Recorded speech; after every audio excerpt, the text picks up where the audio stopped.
welcome back to another edition of Research Fantasy presents our NASCAR DFS breakdown for Saturday, July 1st, 2017. We're talking the 59th annual Coke 0400.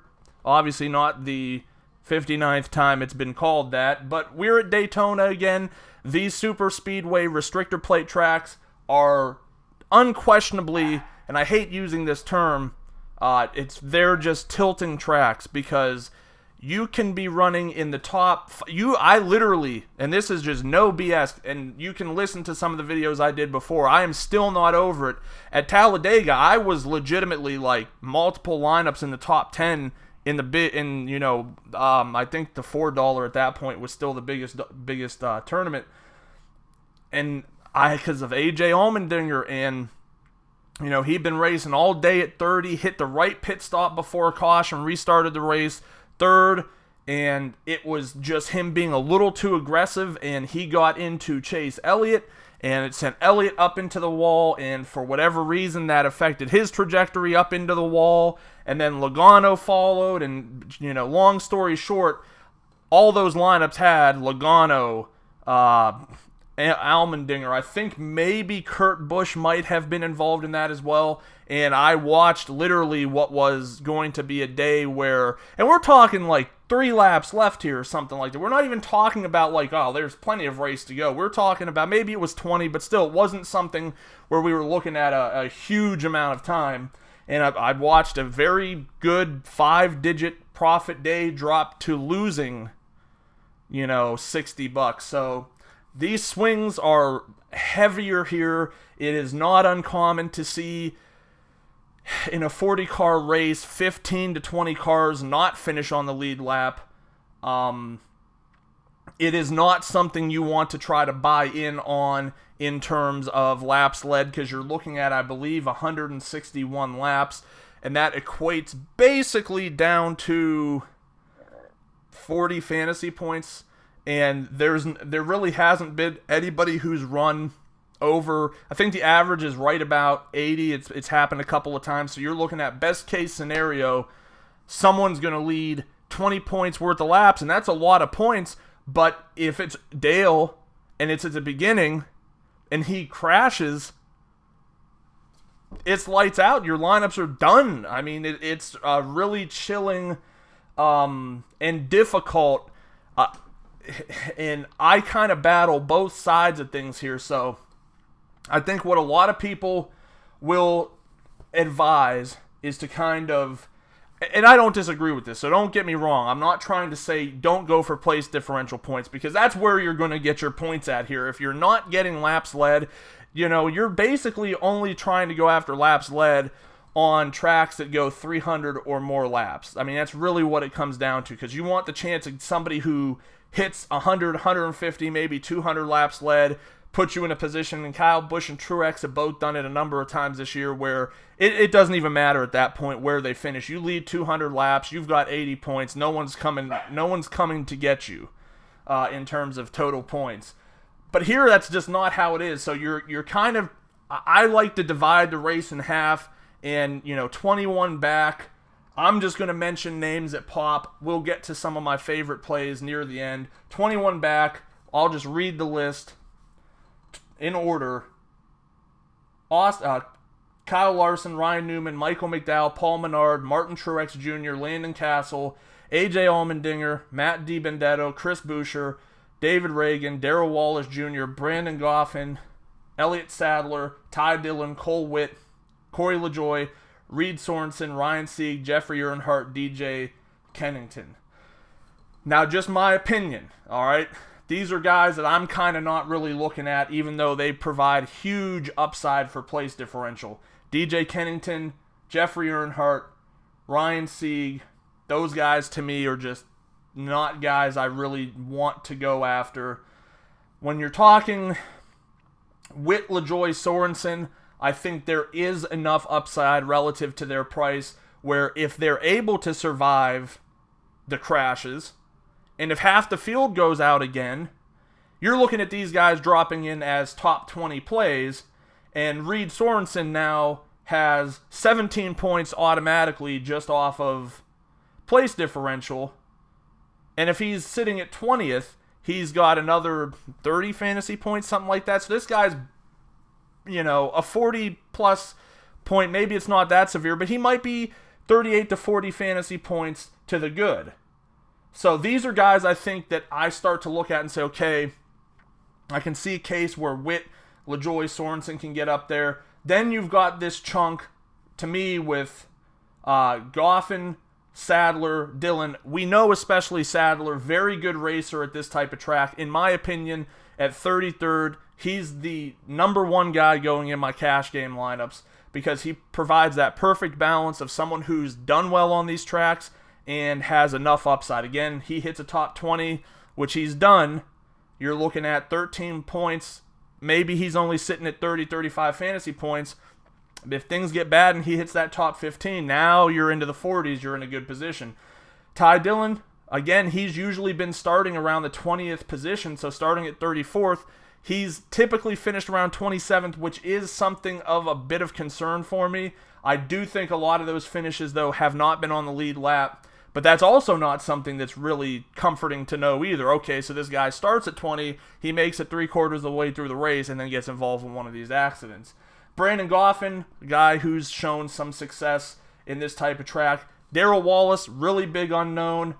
Reagan, Busher, DiBenedetto, Allmendinger.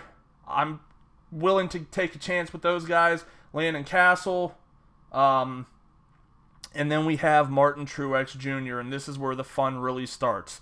Because, Lord have mercy, Martin Truex is starting 25th. Not only is Martin Truex starting 25th, he's not even close to the highest priced driver. I mean, maybe that's putting it poorly. I think he's like the 4th. But when you're looking for place differential and all we've known Truex to do is have speed, this is what you would consider a prime position for Truex. So again, I think you're dealing with high ownership. Track record not great in terms of restrictor plate courses. So it's not necessarily, I think, the home run that a lot of people might think it is. Not to say I'm not going to have exposure, because even if he messes around and finishes, 12th, you're getting 13 points plus the where he sits at for finishing, and that's not bad. Paul Menard, excellent finish here. Michael McDowell, I think I saw something that he's been top 15, 4 out of 5 here. That's not a ton of upside, but still, those 8 points, and I think what people forget to look at sometimes is where's that ending position. So I'm going to pull up the scoring for DraftKings, which I should have had here, and I'll wait for it to load, and I'll just continue. But Ryan Newman, Kyle Larson, both of those guys in excellent positions. I would venture to say that Larson should probably be number 2 in your cash games. Poor showings here in his first 2 years. Had, I think, 2 top 10s. Maybe, I don't know if this is Daytona specifically or restrictor plate tracks. And then he won the Daytona 500 this year until he ran out of gas. He won this race, except he didn't have enough gas. I know that sounds like I'm making an awful lot of excuses for this guy, but what I guess the point that I'm trying to get across here is that this 12th place wasn't going to be his end spot. First place was going to be his end spot if he had the gas.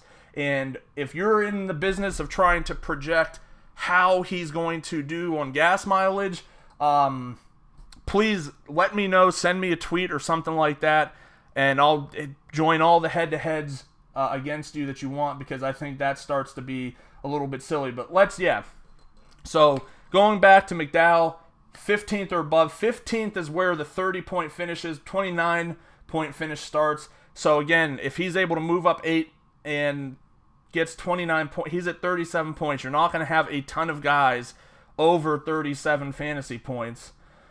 Like I said, if someone in 37th moves up to 20th, they're at 41, and there's a lot more risk, in my opinion, with those guys than there is with Michael McDowell. So not a bad play. Now, breaking down the top 10, I can't have any Earnhardt. I'm sorry. Maybe I'll have like 10%, but he scares the hell out of me. I don't care how fast he's going. I don't care what his name means at this track. His year has been a disaster, and literally every single time that you think the corner has been turned, no pun intended, but every time you think he's turned that corner and the ship's going to get righted, this guy, just something happens. He's giving an interview saying, I don't know if I'm shifting right. My dude, like, you're a little too far into this thing to be saying you don't know if you're shifting right. I'm pretty sure you've got some years under your belt. I'm pretty sure you should know if you're shifting right. So he gives me a lot of concern. Then Chase Elliott, Brad Keselowski. Now I'm starting to play the potential. Could one of these guys get 80 laps led and win this race? And I'm feeling yes. Kane, good restrictor plate racer. Just don't love him at 4. Kevin Harvick, all day. Stenhouse, yes, because I think he'll carry some low ownership. Logano, that's my guy. If my 3 picks to win this, I'll get to the third one. But it's Logano. Then it's Chase Elliott. Behind them, McMurray, excellent restrictor plate racer. He's a guy that's been doing just so well this year. I just don't really know if there's a point in avoiding him. Like, maybe the upside's not there, but if he stays where he's at, 36 points. Cash game-wise, I'm all for that. Blaney, Patrick, Boyer, Johnson, just not in love with anything I see from those guys there. Although Blaney did do well in the first race, so maybe I might have some Blaney.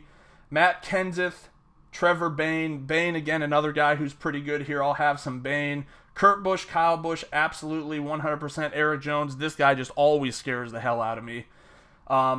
But now we hit an interesting duo here, Hamlin-Dillon.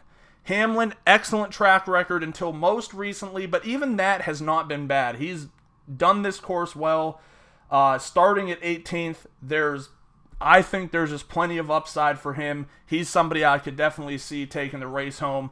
But my sleeper pick for this race, I swear to you, is Austin Dillon. I don't know what it is. I'm just looking through the track record. Number one, we know what this number 3 car has been able to do at this track in the past. Dillon, typically a guy qualifying around 12th. He's had a number other. He's been in the top 10 aside from I think one time where he was involved in an accident. Like, that's just, come on, that's just too good for me. You're starting off with a lot of equity built up, 19th position. You're already talking 25 points. If he gets up into that top 10, he's got 30 to 35 point potential. There's no one who's going to tell me that Austin Dillon cannot win this race. You can say all that you want about his win being luck because Jimmy Johnson ran out of gas, but that's such is life. Kyle Larson will be the first one to tell you that you don't get an asterisk next to your name saying you should have won this race if you didn't run out of gas. So I like the upside for Dillon, and I guess if I had to build my 4-pack, which is available on researchfantasy.com, I'm probably going to say I'm going to go Logano, Dillon, Sadler, and Dillon. Biggest concern in there for me, as crazy as it might sound, is Ty Dillon. Qualified poorly last week, finished poorly last week. So you want to feel like there can be some built-in upside there because he's starting 34th, but there's a lot of risk to go along with it as well. I'm going to be very excited to see how this race ends. I hope this has kind of helped you in your thought process. I know I can be very spacey and jump around a lot at times, but thanks for watching. Thanks for watching this video. Make sure to check us out at researchfantasy.com. Subscribe to our YouTube channel below. Like us on Facebook. Follow us on Twitter at Research and Win, and join us again next week.